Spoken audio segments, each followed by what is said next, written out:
Konfermati rapporti li delegazzjoni tal-Grupp Siemens li għandu sehem fit-tmexxija tal-Power Station tal-gass waslet f'pajjiżna biex tevalwa l-pożizzjoni tal-kumpanija fil-proġett. Huma sansitra talbu laqgħa mal-Prim Ministru wara li semgħu li l-ex Chief of Staff f'Kastilja Keith Schembri kien ġie arrestat u kellu l-assi friżati. Skont dak li kiteb id-Deputat Nazzjonalista Jason Azzopardi, il-kap eżekuttiv ta' Siemens Italia se jasal it-tnejn u jingħaqad mal-bqija tad-delegazzjoni. Dan l-iżvilupp importanti seħħ kif fl-aħħar 24 siegħa il-grupp Gazan ħabbar li se jkun qed ifittex metodu ta' kif jista' jirtira minn dan il-proġett kontroversjali. Meta sawwar dan il-proġett l-eks Prim Ministru Joseph Muscat kien rabat lil pajjiżna li jixtri il-gass mill-Azerbajġan għal 18-il sena sħaħ.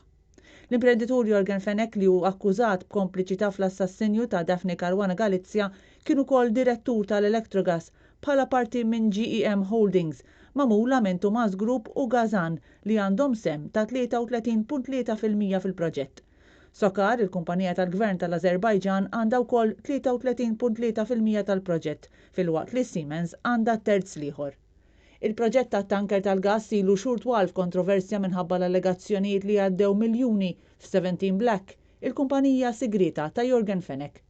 17 Black kienet target client ta' Hernville u Tilgate, il-kumpaniji fil-Panama li kienu fetħu ftit wara l-elezzjoni tal-2013 Conrad Mizzi u Keith Schembri rispettivament.